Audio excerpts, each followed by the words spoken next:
हमारे यहां महादेव विराजते हैं।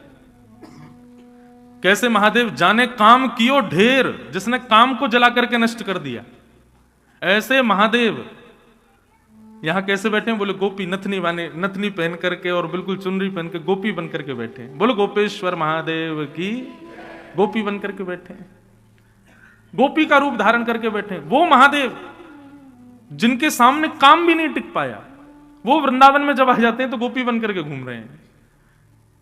यहां तो सब उल्टा सीधा है भैया।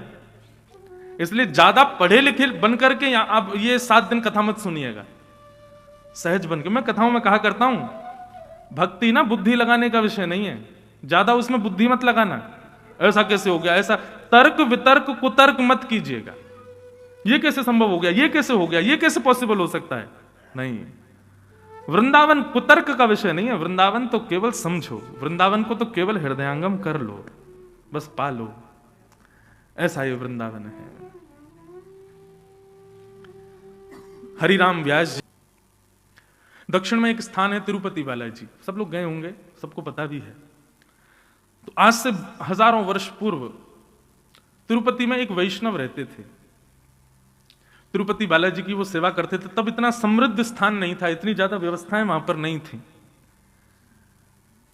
एक दिन जेठ का महीना, बहुत भीषण गर्मी, और क्योंकि तिरुमला पर्वत के ऊपर तिरुपति है तो गर्मियों के समय में यदि कभी आपको जाने का अवसर भी मिले तो भी देखेंगे कि बिना किसी कारण ही आपके समस्त वस्त्र जो है गीले हो जाएंगे, इतना पसीना आता है, इतनी गर्मी दक्षिण में तो पड़ती भी बहुत है। तो जो वैष्णव सेवा करते थे उनके मन में आया, इतनी गर्मी पड़ रही है, इतना गर्म मौसम हो रहा है, ठाकुर जी की नौका विहार के लिए एक सरोवर इस पर्वत के ऊपर होता तो कितना आनंद आता। हम ठाकुर जी को सरोवर में नौका विहार कराते, ठाकुर जी को थोड़ी शीतलता मिलती, आनंद आता। इतनी व्यवस्था नहीं थी, इतने लोग नहीं थे, तो दोनों दंपति, पति पत्नी दोनों लिए फावड़ा और लग गए खोदने सरोवर बनाने के लिए। अब 2 लोग इतना बड़ा सरोवर बनाए तो कितनी व्यवस्था करनी पड़ेगी। बेचारे दोनों खोदते, फिर जितनी मिट्टी इकट्ठी होती उसको लेकर के जाते, दूर फेंकते। तो जो ब्राह्मण थे, उनकी जो ब्राह्मणी थी वो गर्भवती थी, उनके गर्भ में बालक था। वो जब मट्टी उठा करके दूर कहीं फेंकने जाती तो ठाकुर जी को बड़ी पीड़ा होती। बोले कि देखो हमारे सुख के विचार के लिए दोनों कितना श्रम कर रहे हैं। वो गर्भवती माता है, उनके गर्भ में बालक है, फिर भी देखो वो कैसे लगी हैं, धूप ताप कुछ विचार नहीं करती, हमारी सेवा में तत्पर है। ठाकुर जी से देखा नहीं गया, और ठाकुर जी इतने में ही नन्हे से एक ग्वारिया बालक बन करके आए, सांवला सा उनका रूप, और जैसे ही वो मैया मट्टी डलिया में भर के उठा के फेंकने जाती, इतने में ही वो बालक रूप में ठाकुर जी आ जाते और उनसे डलिया छिना करके स्वयं लेकर के जाते और दूर फेंक करके, और फिर डलिया मैया के पास छोड़ के फिर भाग जाते। मैया बोली पता नहीं कौन नटखट बालक है, किसका बालक है, कहां से आ जाता है, मेरी डलिया उठा के भाग जाता है। पुनश्च फिर से मट्टी इकट्ठी करके जैसे ही डलिया उठाई, फिर से ठाकुर जी आ गए और फिर से डलिया छिना के और लेके जाएं और दूर पटक करके और डलिया उनके पास में के फिर भाग जाएं, और वो रोकना चाहें तो रुके नहीं। 2-3 बार जब ठाकुर जी ने ये किया तो ब्राह्मणी ने जाके ब्राह्मण को दिखाया, बोले देखो आप मट्टी खोदते मैं भरती हूं, जैसे ही मैं लेके जाती हूं पता नहीं कहां से बालक आता है और वो पूरी डलिया लेके भाग जाता है और फेंक के और फिर कहीं अंतर्ध्यान हो जाता है, कहीं चला जाता है, छुप जाता है, किसका बालक है यहां? ब्राह्मण ने बोला देखो मैं देखता हूं कौन है। जैसी डलिया में पूरा मट्टी भर के जैसे ही ब्राह्मणी ने उठाया, इतने में ही जैसे ही वो बालक आया, बालक के रूप को देखते ही उनकी करधनी जैसे ही देखी, करधनी समझते हैं, कौंधनी कमर पर जो धारण करते हैं, वो स्वर्ण की कौंधनी वही थी जो तिरुपति बालाजी ने पहनी थी। वो देखते ही ब्राह्मण समझ गए, बोले ओहो ये तो साक्षात श्री वेंकटेश भगवान आ रहे हैं। ठाकुर जी के पीछे भागे तो वो तो अंतर ध्यान हो गए, तो ब्राह्मण सीधे मंदिर में गए और मंदिर में जाकर के बोले आप क्या कर रहे हैं भगवान, आप इस प्रकार से श्रम क्यों कर रहे हैं, हम कर तो रहे हैं आपके लिए व्यवस्था, आप क्यों आ रहे हैं वहां पर? तिरुपति बालाजी प्रकट हो गए, प्रकट होकर बोले देखो तुम्हारी ब्राह्मणी गर्भवती है, उसके गर्भ में बालक है, वो इतना श्रम करती है, उसको पसीने आते हैं, इतना परिश्रम करती, मुझसे वो देखा नहीं जाता। ब्राह्मण ने ऐसी बात कही कि श्री ठाकुर जी उन पर न्योछावर हो गए। ब्राह्मण बोले देखिए भगवान, आपका काम है ठकुराई करना, आपका काम है सेवा स्वीकार करना, आपका काम है भोग निवेदन करना, भोग पाना, सुंदर शयन करना, आनंद करना, और ये सब सेवा का क्रम, ये हमारी जिम्मेवारी है। तो कम से कम हमको जो सेवा का क्रम मिला है वो हमसे छीनिए मत। ये सेवा हमारी है, हमारे पास ही रहने दीजिए। ये सेवा ही तो हमको मिली है, ये भी आप ले जाएंगे तो फिर हम क्या करेंगे आपके लिए? ये सेवा तो कम से कम हमसे मत छीनिए। ठाकुर जी इतने प्रसन्न हो गए महाराज की ब्राह्मण को हृदय से लगा लिया। बोले कि तुमसे हम बड़े प्रसन्न हैं, तुम एक बार, यहां हम लोगों की शिकायतें खत्म नहीं होती ठाकुर जी के आगे। जे नहीं है, हम कैसे करें महाराज, अभी ऐसा चल रहा है, कैसे कथा सुने, ये चल रहा है, वृंदावन कैसे आए, हम इतनी इतनी शिकायतें करते हैं। और कहां वो ब्राह्मण देवता अपनी गर्भवती पत्नी को भी सेवा से विमुक्त ना होना पड़े, ठाकुर जी को डांट रहे हैं कि आप हमारी सेवा मत छीनिए, ये सेवा का अधिकार हमारा है, हमको ही करने दीजिए, ये भी आप ही करेंगे तो फिर भक्त किस काम के? ठाकुर जी ने हृदय से लगाया, बोले अच्छा ठीक है जाओ सेवा करो। जैसे ही ब्राह्मण निकल के बाहर आया तो देखा कि वहां तो एक सुंदर कुंड का निर्माण हो चुका था। ठाकुर जी ने बढ़िया सुंदर सरोवर वहीं व्यवस्थित कर दिया ताकि अब इनको सेवा ज्यादा ना करनी पड़े और हमारी नौका विहार का क्रम होने लगे। कहने का अभिप्राय, ठाकुर जी जड़ नहीं है, ठाकुर जी चैतन्य है। चैतन्य का अभिप्राय क्या है? अभी सर्दी है, आप लोग शॉल पहन रहे हो, जैकेट पहन रहे हो, क्यों? क्योंकि आपको सर्दी लग रही है। गर्मी आ जाती है, आप एसी चलाते हो, क्यों? क्योंकि आपको गर्मी लग रही है। ये क्यों? क्योंकि आपका शरीर चैतन्य है। ऐसे ठाकुर जी भी चैतन्य है, ठाकुर जी जड़ नहीं है। उनके प्रति जड़ बुद्धि मत रखो। वो दिखते जड़ हैं, वो दिखते ऐसे कि पाषाण में हैं, वो दिखते ऐसे कि कोई धातु में है, लेकिन वो धातु या पाषाण में नहीं है, वो साक्षात चैतन्य है। और मैं तो ऐसा कह दूं तो कोई अतिशयोक्ति नहीं, ठाकुर जी आए थे जब हमारे पास तब जड़ थे, अब उनको चैतन्य करने की जिम्मेवारी हमारी है। अब वो चैतन्य हो, ये जिम्मेवारी हमारी है। कभी आपके लड्डू गोपाल या जो भी सेवा का क्रम आप अपने घर में करते हो, कभी उनका स्पर्श करके अनुभव हो, जैसे एक मानव को स्पर्श करने पर अनुभव होता है, वो अनुभव उनको स्पर्श करके हो, तब सोचना अब हमारी सेवा प्रारंभ हुई है। महाराज जी 60 साल से हमारे घर में ठाकुर जी की सेवा चल रही है, लेकिन जैसे 60 साल पहले थे वैसे अब भी हैं, तो इसमें क्या हुआ फिर? कोई अनुभव आपको? हमारे वृंदावन के श्री राधारमण लाल जी वहां के सेवायत बताते हैं कि ठाकुर जी को जब इत्र की सेवा की जाती है, पूरे दिन के खड़े ठाकुर जी दर्शन के बाद जब रात्रि में ठाकुर जी को इत्र लगाया जाता है, तो जैसे कभी कभी हमारे ऐसे रोए खड़े होते हैं ना, ऐसे ठाकुर जी को जब इत्र की सेवा होती है तो ठाकुर जी के भी रोए खड़े हो जाते हैं। अनुभव होता है कि जैसे मानो कोई चैतन्य हो। तो पहला, ठाकुर जी सत्य हैं, सत्य है। दूसरा, ठाकुर जी चैतन्य है, उनके प्रति चैतन्य भाव रखो।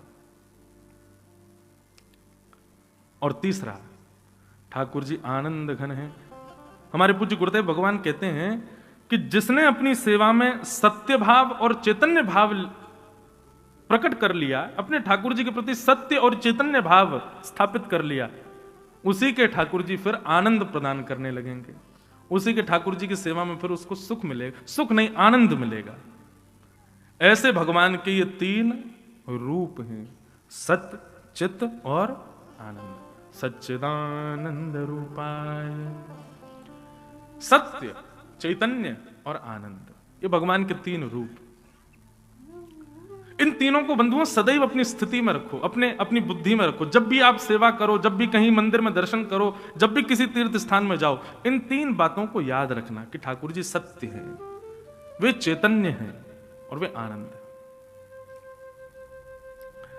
दूसरी बात, विश्वोत्पत्त्यादि हेतवे। ठाकुर जी के कर्म क्या है? विश्व की उत्पत्ति करना, उसका पालन करना और उसका संहार कर देना। पहले तो विश्व को बनाते हैं, फिर उसका पालन करते हैं, अंत में उसको ध्वस्त कर देते हैं। ये ठाकुर जी के 3 कर्म हैं। तापत्रय विनाशाय श्री कृष्णाय वयं नमः। तापत्रय विनाशाय। अब ये बात बड़ी ध्यान से सुनना। 3 प्रकार के ताप होते हैं हमारे जीवन में। ताप किसको कहते हैं? दुख। आदि दैविक दुख, आदि भौतिक दुख और आध्यात्मिक दुख। अब इन तीनों में ही सारे दुख आ जाते हैं, चाहे पति पत्नी के विवाद हो, चाहे आपके पड़ोसी के साथ विवाद हो, चाहे आपका शारीरिक कष्ट हो, चाहे आपका मानसिक कष्ट हो, चाहे आपको धन की तंगी हो गई हो। ये जितने भी कष्ट संसार में, ये सब तीनों के अंदर ही आते हैं। और यहां पर क्या लिखा है? तापत्रय विनाशाय, इन तीनों तापों का जो विनाश करते हैं, ऐसे श्री कृष्ण को हम प्रणाम करते हैं। इसका मतलब क्या है? ठाकुर जी के जो शरणागत हो जाते हैं उनके जीवन में फिर ताप नहीं आते। पर अगर यह बात है तो मीराबाई का चरित्र उठा करके देखो, ताप नहीं आया उनके जीवन में। सूरदास जी का चरित्र देखो, क्या ताप नहीं आया उनके जीवन में? किसी भी वैष्णव भक्त का, गोस्वामी तुलसीदास जी का चरित्र उठा के देखो, आपको पता है गोस्वामी तुलसीदास जी का जब जन्म हुआ था तो जन्म लेते ही गोस्वामी जी के 32 दांत थे, और जब जन्म लिया तो जन्म लेते ही मुख से शब्द निकला राम। ये सुनते ही सारे गांव के लोगों ने हल्ला मचा दिया, बोले ये बालक अशुभ है, ये अच्छा नहीं है। बताओ, उसके 32 दांत हैं, ये मानवों जैसा हंस रहा है, 1 घंटे का बालक हंस रहा है, दांत दिखा रहा है, मुख से राम नाम बोल रहा है, ये बालक अशुभ है। मतलब गोस्वामी तुलसीदास जी की उपेक्षा जन्म से ही प्रारंभ हो गई थी, जन्म से ही उपेक्षा करने लगे थे लोग। आज जिस रामचरितमानस को घर घर में पूजा जाता है, जिस हनुमान चालीसा को हर बालक बोल करके अपने विद्यालय में जाता है, अपने कार्यों की सिद्धि करता है, उन हनुमान चालीसा और रामचरितमानस लिखने वाले गोस्वामी तुलसीदास जी जब पृथ्वी पर थे तब किसी ने उनका सम्मान नहीं किया। काशी में, बनारस में मानस जी लेकर के गोस्वामी जी घूमते थे, कोई स्वीकार नहीं करता, सब कहते ये कैसी भाषा लिखी है आपने, ये कोई भाषा है? लेकिन आज उन गोस्वामी जी को सब लोग, अभी हल्ला हो जाए कि छठी करा पर गोस्वामी तुलसीदास जी प्रत्यक्ष प्रकट होकर दर्शन दे रहे हैं, क्या होगा? हम अकेले व्यासपीठ पर रह जाएंगे, सब भाग जाओगे। उन गोस्वामी जी आगे, भैया दर्शन करो उनके, इतने श्रेष्ठ हैं। तो फिर यहां ये क्यों लिखा है कि तापत्रय विनाशाय? ठाकुर जी के शरणागत के ठाकुर जी तीनों तापों को नाश कर देते हैं। तो फिर किसी वैष्णव को ताप विमुक्त हमने क्यों नहीं देखा? एक भी भक्त ऐसा नहीं है जिसका आप मुझे नाम बता दें जिसके जीवन में कोई दुख ना आया हो। तो फिर इसका भाव का अर्थ क्या है? बहुत ध्यान से सुनना। ठाकुर जी की शरणागति होने के बाद, भगवत शरणागति लेने के बाद जीवन में कष्ट आएंगे, जीवन में दुख आएंगे, जीवन में विपत्ति आपत्ति ये सब आएगी, पर उसका प्रभाव और उसका अनुभव उतना नहीं होगा। सांसारिक व्यक्ति को जितने कष्टों का अनुभव होता है, आध्यात्मिक व्यक्ति को उतना नहीं होता। प्रमाण दिखाएं? और वो तो देखना पड़ेगा, लेकिन बता देते हैं। सांसारिक व्यक्ति को आप 4 सब्जियां बना करके दे दो और बढ़िया उसको सब बिल्कुल व्यवस्थित करके और कहो भैया ले लो 2 रोटी पाओ प्रेम से, उसमें भी वो नमक मिर्च कम बता देगा, उसमें भी वो नाक मुंह मोड़ देगा, इसमें ये नहीं है, इसमें ये नहीं है, अरे मजे नहीं आ रहे, कुछ और बढ़िया डालो, नींबू निचोड़ो, इसमें थोड़ा मसाला डालो, जे करो। और वही भगवत वैष्णव भक्त हो, उसको आप 2 दिन बासी रोटी दे दो और उसमें ही थोड़े से टमाटर काट करके दे दो, या ठाकुर जी की कोई अमनिया प्रसादी हो, ठाकुर जी को भोग लगी हो, वो उसको दे दो। कैसी भी हो, बस ठाकुर जी की प्रसादी हो, वो बिल्कुल उसको प्रेम पूर्वक पालेगा। उसमें कोई किसी भी प्रकार का कोई भाव ऐसा नहीं रखेगा कि ऐसा किया। सांसारिक व्यक्ति को वस्त्र पहनने के लिए कितनी मैचिंग देखेगा, ये देखूं ये देखूं ये देखूं, और वही भगवत व्यक्ति हो वो कुछ भी पहन लेता, उसको कोई फर्क नहीं पड़ता। सांसारिक व्यक्ति को सोने के लिए गद्दा भी अपने अनुकूल चाहिए, लेकिन भगवत वैष्णव भक्त को तो सामान्य पृथ्वी मिल जाए, वहीं लेट के सो जाता है। कहने का अभिप्राय, जब आपके जीवन में आध्यात्म स्तर बढ़ता है तो कष्ट तो जीवन में आते हैं, लेकिन आपको उसका अनुभव नहीं होता, उनकी अनुभूति कम हो जाती है, वे अनुभव होने कम लगते हैं। आध्यात्मिक होने का मतलब यह नहीं कि आपके जीवन से कष्ट चले जाएंगे, यहां पे ये बांध दो, यहां पे ये कर दिया, वहां पे वो कर आए, वहां पे चोला चढ़ाया, वहां पे ये कर आओ, इससे कष्ट दूर हो जाएंगे। भाई प्रारब्ध है ये तो भोगना ही पड़ेगा, उससे कैसे बच जाओगे? बस ये हो सकता है कि आपने कोई प्रक्रिया कर ली तो कुछ दिन के लिए वो टल जाएगी, लेकिन वो आएगी लौट करके, उससे बच नहीं पाओगे आप। तो फिर अपने प्रारब्धों को स्वीकार कीजिए ना, उससे भागते क्यों है हम लोग? जगन्नाथपुरी में श्री जगन्नाथ जी के एक भक्त हुए माधवदास जी, मैं कथा सुनाया करता हूं मुझे, क्योंकि ये कथा इतनी प्रिय है, ये छोटी सी कथा में इतना बड़ा ज्ञान छुपा है। माधवदास जी को एक बार एक बहुत भयानक रोग हो गया, ऐसा रोग हो गया कि वो शिथिल हो गए और बिस्तर पर पड़े पड़े उनके मलमूत्र त्याग होता था,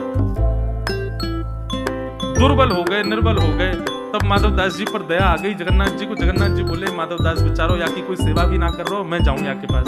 तो ठाकुर जी आ गए और ठाकुर जी अपने अंजलि में जल भर के लाते और माधवदास जी के मलमूत्र को साफ करने लगे।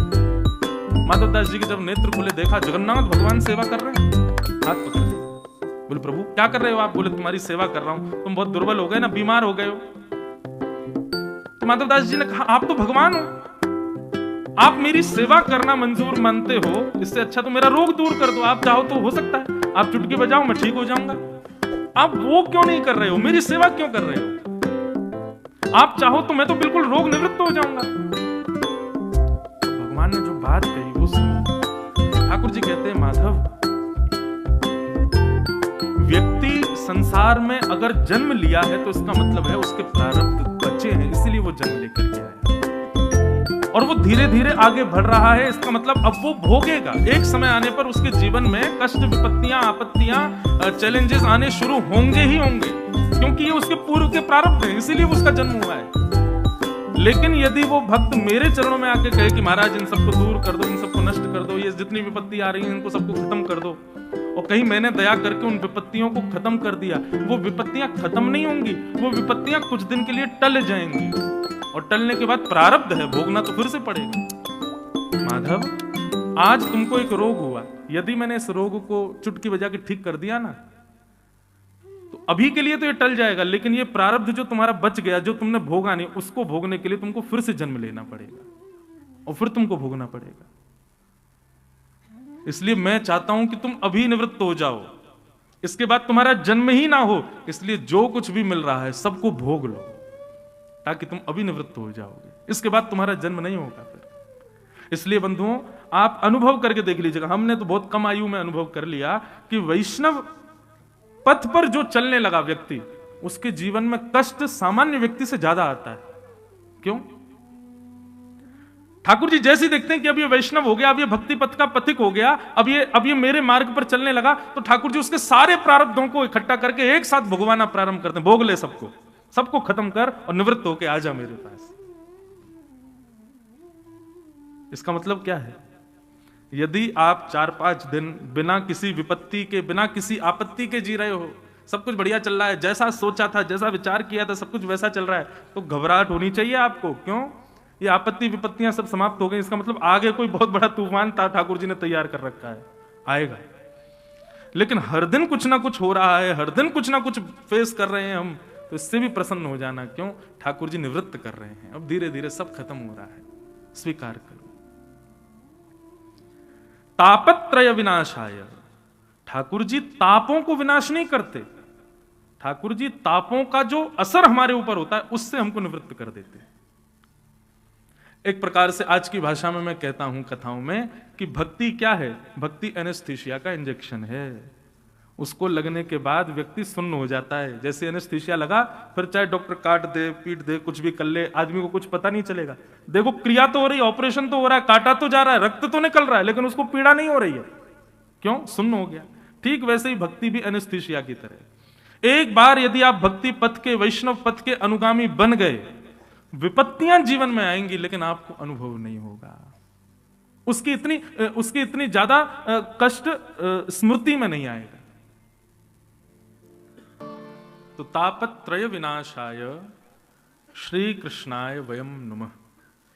तो इस बात को आप लिख लीजिए, ठाकुर जी कष्ट दूर नहीं करेंगे। आप यदि उनके शरणागत हो गए तो पीड़ाएं दूर नहीं होंगी, बस पीड़ाओं का अनुभव कम होगा।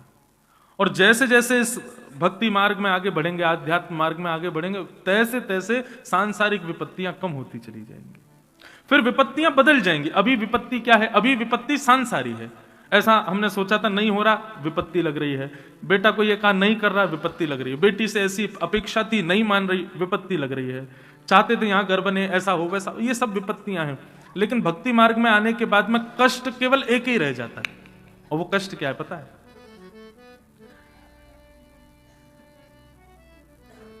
विपदो नैव विपदः संपदो नैव संपद विपद विस्मरणं विष्णो संपद नारायण स्मृति। भक्ति मार्ग में आने के बाद केवल एक विपत्ति रह जाती है। भोजन नहीं मिला, ये विपत्ति नहीं। धन नहीं मिला, ये विपत्ति नहीं। ये नहीं हुआ, ये विपत्ति नहीं। तब तो एक ही विपत्ति है, क्या? हम रोज बिहारी जी दर्शन करने जाते हैं, आज नहीं जा पा रहे, ये विपत्ति। हम हर दिन वृंदावन को याद करते हैं, आज वृंदावन की याद क्यों नहीं आ रही, ये विपत्ति। हम रोज कथा सुनते हैं, लेकिन आज कोई कथा क्रम में जाने का अवसर ही नहीं मिल पा रहा, ये विपत्ति। हम नित्य अपने ठाकुर जी की सेवा करते हैं, लेकिन आज किसी कारण से मुझे कहीं जाना पड़ रहा है, मैं सेवा नहीं कर पा रहा, ये विपत्ति। भक्ति मार्ग में आने के बाद विपत्तियां बदल जाती हैं, फिर ठाकुर जी से संबंधी भाव ना मिलने पर विपत्ति लगती है, फिर संसार की स्थिति विपत्ति नहीं देती। ये विपत्ति का कारण बन जाता है। विपद विस्मरणम विष्णु, ठाकुर जी की स्मृति ना होना ये विपत्ति का कारण लगता है। तो बंधुओं, ये बात आप समझ लें कि आध्यात्मिक होने से कष्ट जीवन से नहीं जाते, आते हैं, बस उनका अनुभव नहीं होता। हमारे ब्रज में गाते हैं, ऐसो दुख दीजो ही माहे, कैसो दुख बिन पद कंज छटा दृग देखे, को सुहावे नाही, को सुहावे नाही, ऐसो दुख दीजो ही माहे। दुनिया के कितनी भी सुंदरताएं दिख जाए, लेकिन जब तक युगल बिहारी ना दिखें, जब तक राधा वल्लभ लाल ना दिखें, जब तक बिहारी जी ना दिखें, तब तक नेत्र व्याकुल ही रहें। हनुमान जी महाराज एक दिन रो रहे थे, राम जी ने जाके पूछा क्यों रो रहे हो? हनुमान जी बोले, दर्श बिन दुखन लागे नैन, आपके दर्शन के बगैर मेरे नेत्रों में बहुत दर्द होता है ठाकुर जी। राम जी बोले, तुम पूरे दिन तो हमारे संगी रहते हो, फिर क्यों दर्द होता है? बोले, दिन में तो रहता हूं, लेकिन रात में नहीं रह पाता ना, रात में तो आप कनक भवन में चले जाते हो, वहां सीता जी के संग रहते हो, सखियां रहती, मेरा तो वहां प्रवेश ही वर्जित है, पूरी रात आपको देखे बगैर मैं जीता हूं, तो मेरे नेत्रों में बहुत पीड़ा होती है ठाकुर जी। राम जी बोले, अब भैया वो तो आज्ञा तुमको सीता जी से ही लेनी पड़ेगी। हनुमान जी सीता जी के पास गए, बोले, मैया आप रात में कनक भवन में राम जी जब भीतर जाते हैं, मां मुझे भी ले चला करो। सीता जी बोली, कैसी बात कर रहे हो? अरे भैया वो हमारा निज महल है, वहां कोई नहीं आता, वहां पिताजी माता जी का भी प्रवेश नहीं, तुम कह रहे हो तुमको ले जाएं? बोले कि 2-4 दिन और आपने अगर मुझको रात्रि में नहीं बुलाया ना कनक भवन में, तो मेरे प्राण ही निकल जाएंगे। क्यों? बोले, मैं रात भर प्रार्थना करता हूं, हे सूर्य नारायण तुम प्रकट हो जाओ, हे गुरुदेव प्रकट हो जाओ, कब सूर्य उदय हो और कब राम जी बाहर आए, रात मुझसे झिलती नहीं है, मैं रात भर राम जी को देखे बगैर मुझसे रहा नहीं जाता। कैसी व्याकुलता हनुमान जी की। अब यह विपत्ति होती है वैष्णव की। वैष्णव को फिर सांसारिक विपत्तियां नहीं सताती, उसको ठाकुर जी से किसी भी रूप में विमुख किया जाएगा, वो उसके लिए विपत्ति। हमने एक पद गाया, गोवर्धन वासी सांवरे, लाल तुम बिन रयो न जाए रे, गोवर्धन वासी सांवरे। इस पद के पीछे की कथा क्या है? चतुर्भुज दास जी का यह पद है। हमारे ब्रज में अष्ट सखाओं में एक सखा हुए श्री चतुर्भुज दास जी। जो चतुर्भुज दास जी जो थे, ये गोवर्धन में ही रहते थे, गिरिराज जी की सेवा में रहते थे।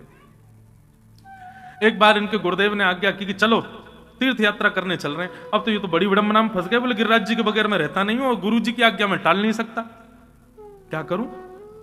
गुरु जी की आज्ञा भी माननी पड़ेगी कि तीर्थ जाऊं, लेकिन क्या करूं, प्राण तो गिरिराज जी में बसते हैं मेरे। गुरु जी की आज्ञा मान करके बेचारे रात भर रोते रहे, हे गोवर्धननाथ कुछ तो ऐसा करो, कुछ ऐसा कर दो कि गुरु जी की आज्ञा टले भी ना और कुछ ऐसी व्यवस्था हो जाए कि मैं आपको छोड़ के जाऊं भी ना। लेकिन गिरिराज जी भी हमारे ठाकुर जी बड़े, कई कह दूं तो कोई अतिशयुक्ति नहीं है, कभी कभी निर्दयी हो जाते हैं हमारे लाल जी। और ये निर्दयी क्यों होते हैं? परीक्षा लेने के लिए, देखने परखने के लिए।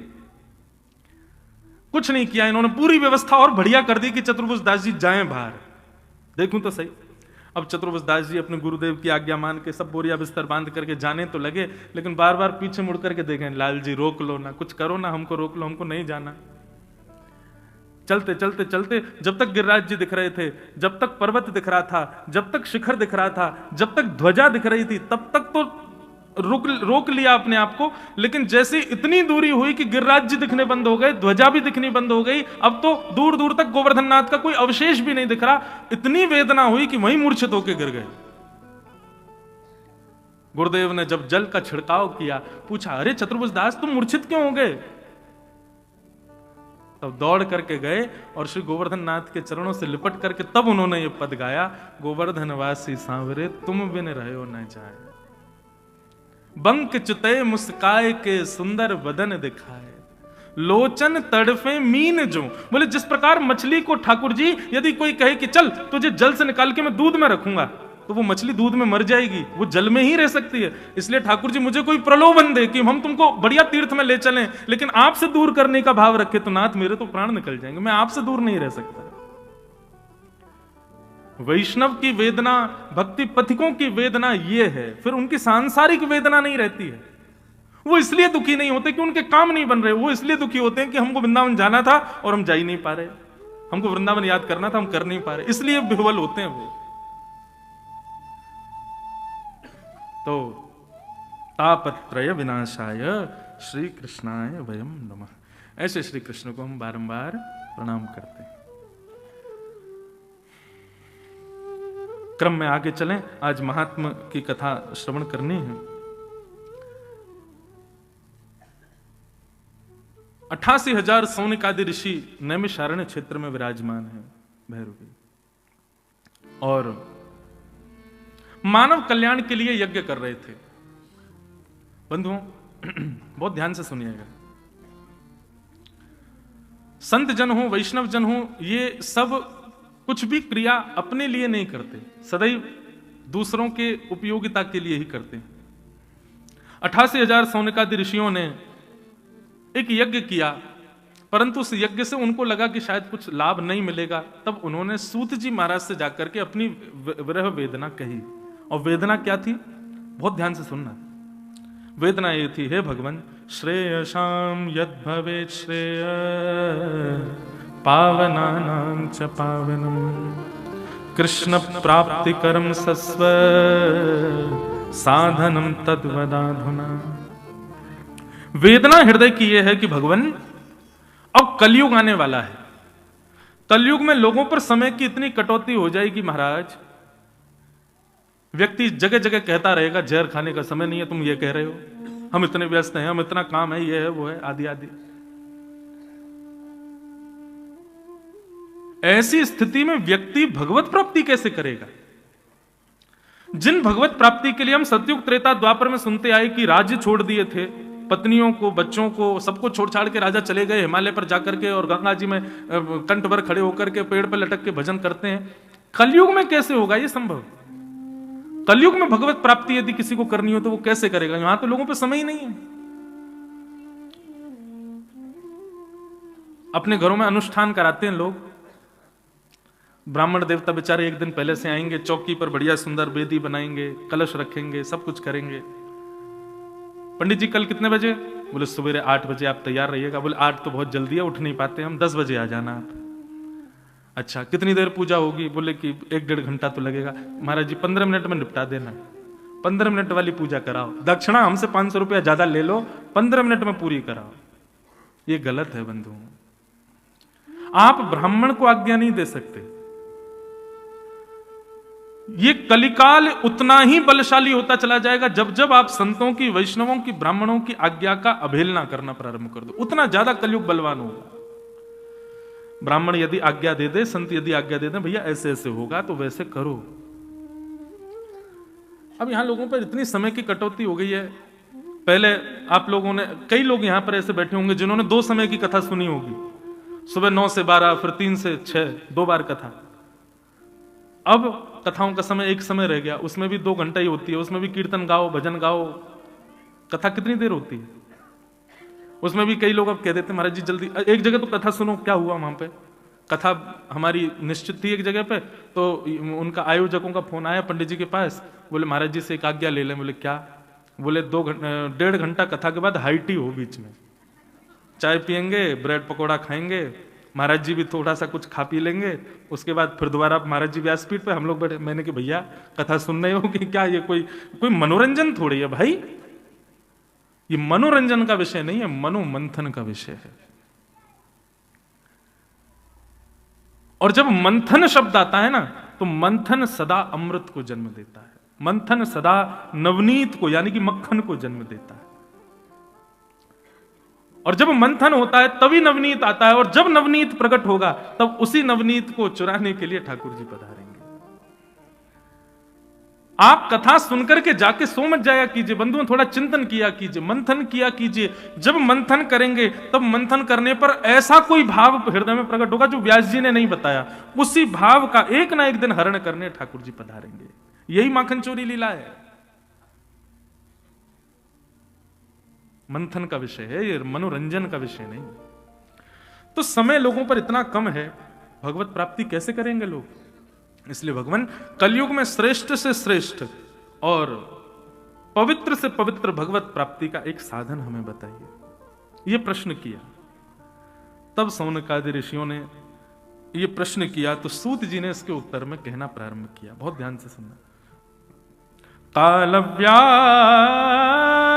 मुखग्रास त्रास निर्णास हेतवे श्रीमद्भागवतं शास्त्रम् कलौ कीलेन भाषितम्। बोले भैया, यदि कलयुग में भगवत प्राप्ति करनी हो और कम समय में भगवत प्राप्ति के साधनों को यदि जानना हो तो श्रीमद् भागवत का आश्रय ले लो। भागवत के एक एक विषय को, एक एक क्षण को बहुत सावधानी से सुनिए और उस पर मनन चिंतन कीजिए, विचार कीजिए, और जब तक वो विषय स्पष्ट ना हो जाए तब तक उसको पुनरपि पुनः सुनते रहिए। ये भागवत ही कलयुग में भगवत प्राप्ति का साधन बन सकती है बंधु, और साधन बन सकती नहीं है, साधन है। भगवत प्राप्ति केवल भागवत से ही हो सकती है। आज मैं जब आ रहा था एयरपोर्ट से तो हमारे वृंदावन के कुछ रस विषयों को देख रहा था। हमारे यहां ज्ञान को कम प्रधानता दी जाती है, हमारे यहां भाव को ज्यादा प्रधानता देते हैं। वृंदावन में गर्गाचार्य जी ने आकर के यशोदा मैया से कहते, मैया तुम्हारो लाला है ना, ये साक्षात नारायण के समान गुण वालो है। सो यशोदा मैया ने कान पकड़ लिया, बोले दोबारा बोलियो कहा ये? बोले मैया क्षमा कर दो, आपको लाला है। बोले हाँ, ये भगवान होगो कोई और के काजे, ये नारायण के समान गुण वालो होगो कोई और के काजे, हमारे काजे तो लाला है। तो वृंदावन में ज्ञान का प्रवेश थोड़ा कम है, यहाँ भाव प्रधान ज्यादा है, प्रेम प्रधान ज्यादा है। लेकिन आप इसको ये नहीं कह सकते कि वृंदावन रस जो है वो ज्ञान से युक्त नहीं है, ऐसा नहीं है। उसकी स्थिति इतनी ऊंची पहुंच जाती है कि ज्ञानी भी उसको देख करके मोहित हो जाते हैं। उद्धव जी महाराज आए थे, बृहस्पति के साक्षात शिष्य उद्धव जी महाराज भगवान से कह के गए, सुबह जाऊंगा शाम तक आ जाऊंगा, ब्रजवासियों को पढ़ा लिखा करके। भगवान बोले जाओ। 6 महीने बाद लौट के गए। हमारे ब्रज में कहते हैं ऊधो सूधो है चलो सुन गोपिन के बोल, ज्ञान बजाई डुमडुमी प्रेम बजायो ढोल।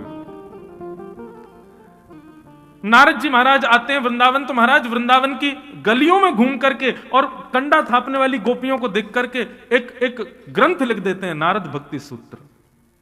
ये है वो ब्रजमंडल। तो कुछ मैं देख रहा था कि हमारे ब्रज में प्रधान किसको माना। तो हमारे यहां स्वामी श्री हरिदास जी, जिन्होंने श्री बिहारी जी को प्रकट किया, श्री वृंदावन बिहारी लाल जी को जिन्होंने प्रकट किया, उन्होंने ब्रजवासियों के 7 नियम बताए कि ब्रजवासी यदि भगवत भक्त बनना चाहते हैं तो इन 7 नियमों का पालन करें। बहुत ध्यान से सुनना, ये 7 नियम कौन कौन से हैं। प्रथम सुने भागवत भक्त मुख भगवद वाणी। प्रथम वैष्णव का प्रथम लक्षण होना चाहिए कि भागवत सुने, श्रीमद् भागवत। ये देखते ही मेरा मन खुश हो गया। मैंने कहा जय हो, हमारे अनन्य रसिक नृपति श्री स्वामी हरदास जी ने प्रथम मोहर लगाई। उनके सप्त भावों को श्री भगवत रसिक देव जी ने यह वर्णन किया कि भाई सबसे पहले तो यदि भागवत से आपको प्रेम नहीं है तो बिहारी जी से कभी प्रेम नहीं हो सकता आपको। तो प्रथम सुने भागवत भक्त मुख भगवद वाणी। और भागवत भी किससे सुने? किसी भक्त से ही सुने। अब यह कैसे पता चले सुनाने वाले भक्त हैं कि नहीं है? आप लोगों को परीक्षा लेनी पड़ेगी। परीक्षा ऐसे मत लेना, कथा में जाके बैठना, कथा सुनते सुनते सुनते सुनते यदि सामने वाले की वाणी सुनकर के आपके हृदय में यह भावना उत्पन्न हो कि हाँ मुझे ये करना है, और उनके द्वारा सुनाई गई लीला सुनकर के ये भूल जाओ कि कोई ऑडिटोरियम है, कोई व्यास जी बैठे हैं, कोई और हमारे अगल बगल में, ऐसा लगे कि वो लीला सामने ही चल रही है, तो समझ जाना सामने जो व्यास बैठा है ये भक्त है, इसकी कथा हमको सुननी है। तो प्रथम सुने भागवत भक्त मुख भगवद वाणी, उनसे कथा सुने। दूसरा, द्वितीय आराधे भक्ति व्यास नव भांति बखानी। दूसरा नियम क्या होना चाहिए वृंदावन वैष्णव का, कि कथा में सुनाई गई प्रहलाद जी के द्वारा कही गई नवदा भक्ति का सक्षर अपने जीवन में पालन करें। भक्ति की 9 सीढ़ियां बताई जाती हैं बंधुओं। श्रवणम कीर्तनम विष्णु, स्मरणम पाद सेवनम, अर्चनम वंदनम दास्यम सख्य आत्मनिवेदनम। ये भक्ति के 9 सोपान हैं। उनमें सबसे पहली भक्ति कौन सी? श्रवणम, सुनो।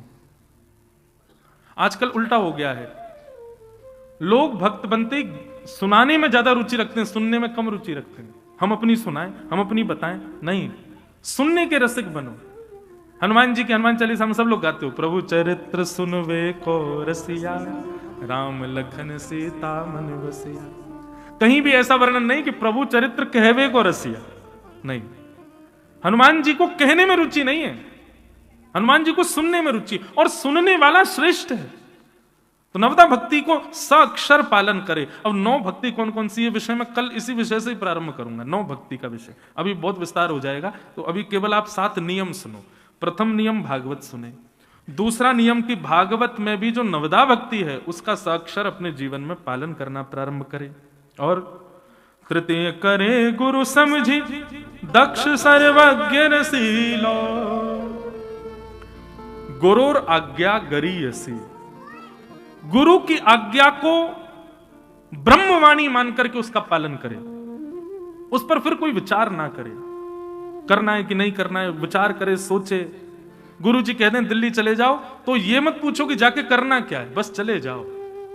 ऐसा विश्वास गुरुवाणी के प्रति होना चाहिए, गुरु की आज्ञा के प्रति होना चाहिए। तो प्रथम भागवत जी सुनो। दूसरा, भागवत में वर्णित नवदा भक्ति को साक्षर जीवन में पालन करो। तीसरा, गुरु की आज्ञा के प्रति भगवत वाणी का भाव रखो। और चौथे, होई विरक्त बसे बने राज जसे। चौथा नियम क्या बताया? बोले विरक्त हो जाओ। विरक्त का मतलब क्या है? विरक्त शब्द सुनते ही कई लोगों के तुम ऐसे सिर घूम गए, बोले ये तो होगा ही नहीं हमसे, अब तक तो गाड़ी बढ़िया चल रही थी, भागवत सुन लेंगे, नवदा भक्ति ले आएंगे, गुरु आज्ञा में विरक्त कैसे होंगे हम? महाराज जी 7 दिन के लिए छुट्टी लेके आए कलकत्ता से, आप तो यहीं बसने की कह रहे हो, विरक्त है जाओ। बंधुओं सुनो, विरक्त का मतलब क्या है?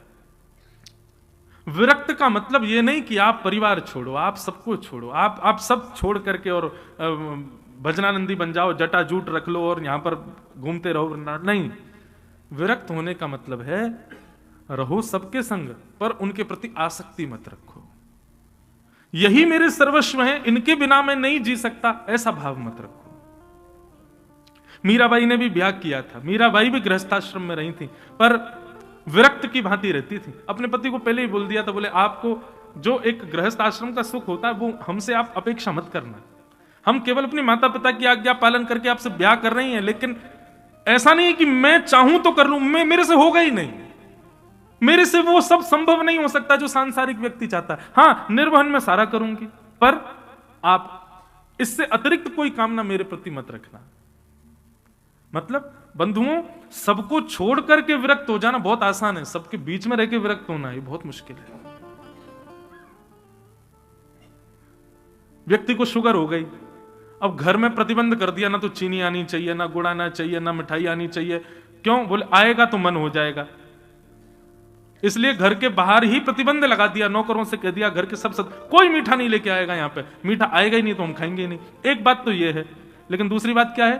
फ्रिज में खूब बढ़िया सुंदर मिठाई रखी है, चीनी भी है, गुड़ भी है, सब घर के लोग खा भी रहे हैं, लेकिन सबको खाता हुआ देख करके भी अपने मन पर वश कर रहा है, नहीं मुझे नहीं खाना है। श्रेष्ठ कौन है दोनों में बताओ?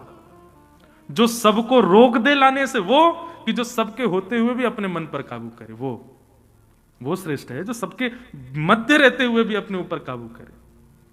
तो विरक्त का मतलब यहां यह मत समझिएगा कि सब छोड़ना है और वृंदावन बसना है, वो स्थिति तो है ही, वो तो कर बहुत ऊंची स्थिति है, परंतु यदि संभव नहीं है कि हम सब छोड़ के वृंदावन बस जाएं, तो तन से सबके संग रहो लेकिन मन से सदा वृंदावन में रहो। अच्छा एक बात कहें, जो यहां पर स्वामी जी के ये 7 नियम है, यदि एक एक क्रमशः आप पालन करोगे तो अगला वाला अपने आप हो जाएगा। यदि भागवत किसी भक्त के मुख से सुनोगे तो द्वितीय भाव नवदा भक्ति जीवन में अपने आप आएगी, नवदा भक्ति जीवन में आएगी तो तृतीय गुरु की वाणी के प्रति विश्वास अपने आप जगेगा। चौथे होई विरक्त बसे बने राज जसे, ये अपने आप हो जाएगा। फिर निरंतर वृंदावन का ही स्मरण बना रहेगा। जिस देश में जिस वेश में परवेश में रहो, राधा रमण राधा रमण राधा रमण कहो। जिस रंग में जिस ढंग में जिस संग में रहो, राधा रमण राधा रमण राधा रमण कहो। हर स्थिति में हरि स्मृति बनी रहे। तो चौथे होई विरक्त बसे बने राज जसे, और 5 भूले देह सुध छठ भगवान रास की। हाँ हाँ, 5वां क्या है? बोले देहाभिमान से शून्य। बहुत ध्यान से सुनिए सब लोग, देहाभिमान क्या है? आप एक आसन पर बैठे हो, हम जब से व्यासपीठ पर बैठे हैं एक ही आसन पर बैठे हैं, लेकिन यदि आपको बैठा दें यहां पे, आप 15 मिनट बाद यूं हो जाओगे, तो 10 मिनट बाद यूं हो जाओगे, फिर हिलने लग जाओगे, कांपने लगोगे, महाराज जी वहां बैठ जाए हम, क्यों बैठा नहीं जा रहा, दर्द हो रहा है पैरों में। इसको क्या कहते हैं? इसको कहते हैं देहाभिमान, देह का अभिमान। पर वैष्णव भक्त कैसा होता है? बोले देहाभिमान से शून्य, उसको अपनी देह की सुध नहीं। अच्छा एक बात बोले, हम सांसारिक क्रियाओं के लिए देहाभिमान शून्य हो जाते हैं, पर ठाकुर जी के लिए नहीं हो पाते। एक बार मैं हिमालय पर एक शंकर जी का स्थान है जागेश्वर, वहां दर्शन करने गया। तो वहां रात्रि 7-8 बजे मंदिर बंद हो गया, और पूरा बहुत छोटा सा स्थान है और बहुत सुंदर रमणीय स्थान है। माइनस में टेम्परेचर चला गया रात में, पर तभी मैंने अपने होटल की खिड़की से देखा कि रात्रि के करीब 12 बजे कुछ दंपति मंदिर के बाहर नंगे पैर खड़े हैं और हाथ में दिया लेकर के खड़े हैं। मैंने किसी से पूछा, वहीं के लोकल व्यक्ति, मैंने कि ये क्यों खड़े हैं यहाँ पे?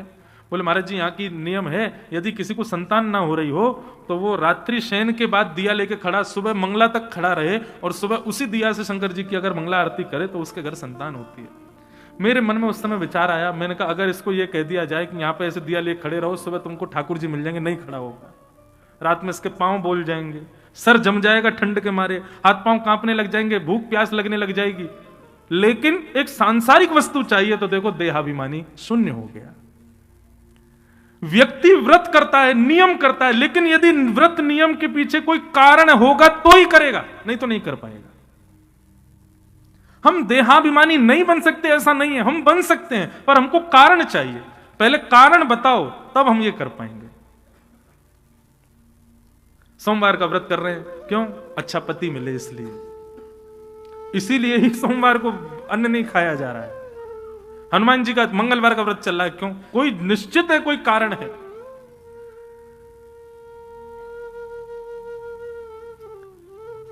कभी मैंने ऐसा नहीं सुना कि किसी व्यक्ति ने अनशन किया हो। अनशन भी जो लोग करते हैं, मंच से सबको बहुत बहुत प्रणाम है, आपके श्रेष्ठ कार्यों को, आप इतने दिन भूखे रह जाते हो।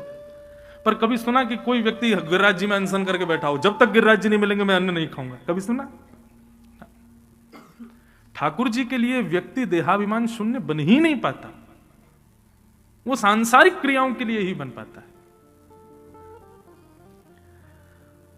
तो यहां पर स्वामी श्री हरदास जी का भाव कह रहे हैं कि 5वां क्या है? बोले पंच भूले देह सुध, अपने तन की सुध ना रहे।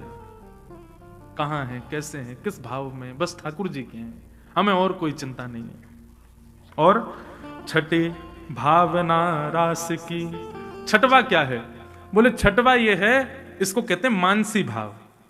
हमारे वृंदावन में मानसी भाव की पूजा ज्यादा। मानसी किसको कहते हैं कि आप नेत्र बंद करके बैठ जाओ और नेत्र बंद करके अपने हृदय के कुंज में ही श्यामा श्याम की लीलाओं का दर्शन करो, अनुभव करो, और उस लीला में खुद को भी एक सहचरी बना के ले जाओ कि मैं भी एक सहचरी हूं, ठाकुर जी के संग लीला कर रही हूं। स्वामी श्री हरदास जी एक बार यमुना तट पर बैठे थे तो किसी व्यक्ति ने आकर के बहुत महंगा इत्र का सुंदर पात्र खोल के रख दिया उनके आगे, और स्वामी जी तो मानसी में बैठे थे। स्वामी जी को पता नहीं क्या हुआ, थोड़ी देर में ऐसे हाथ किए और इतने में वो इत्र का पात्र आया, सोने के पात्र में इत्र था, बड़ा महंगा इत्र। स्वामी जी ने उठा करके उसको जमुना जी में फेंक दिया, और जो इत्र लेके आया वो तो नाराज हो गया, बोले इतना महंगा इत्र सोने के पात्र में लेके आया और ये बाबा को नेक शर्म नहीं आई, फेंक दिया है जमुना जी में। आज के बाद वृंदावन नहीं आऊंगा, आज के बाद कभी नहीं आऊंगा, अब आई सो आई, अब आज के बाद कभी नहीं आऊंगा। थोड़ी देर में स्वामी जी के नेत्र खुले, स्वामी जी बोले आओ लाला, तुमने बिहारी जी के दर्शन किए? बोले नहीं, अभी जा रहा था, उससे पहले आपको प्रणाम करने आ गया। बोले जाओ बिहारी जी के दर्शन करो। जैसे ही उस वैष्णव ने निधिवन राज में प्रवेश किया तो क्या देखा, निधिवन के समस्त कुंजों में वो इत्र के छींटे पड़े हुए थे, और जैसे ही कुंज के मध्य में बिहारी जी को जाकर के देखा तो सिर के मस्तिष्क के मुकुट से लेकर के नख, पैर के नख तक संपूर्ण अंग पर वो इत्र लगा हुआ था जो वो वैष्णव लेके आया था। दौड़ करके गया, स्वामी जी के चरणों में गिर गया, बोले आपने यहां जमुना जी में मेरे सामने फेंका था, वो बिहारी जी को कैसे पहुंचा, मुझे बताइए। तो स्वामी जी ने अपनी मानसी का उद्घाटन किया। बोले जब तू आया हो ना तब मैं मानसी में आता हूं, तो मानसी में कहा देख रहे हो? बोले कि श्यामा श्याम दोनों होली खेल रहे, किशोरी जी और ठाकुर जी दोनों होली खेल रहे, तो लाल जी ने ऐसा चटक रंग लगाए हो किशोरी जी के, तो किशोरी जी ने आज्ञा करी मुझको, बोले अरे सखी ऐसा रंग लेके आ या कारे को और कारो कर दूं। इतने में मैं धूड़ में निकलो तो मुझको कछु ना मिलो, तेरो इत्र मिलो। मैंने जाके श्री जी को दियो, श्री जी ने लाल जी पर छिड़क दियो, और वही इत्र तेरो बिहारी जी को पहुंचो। इसको कहते हैं ये छठ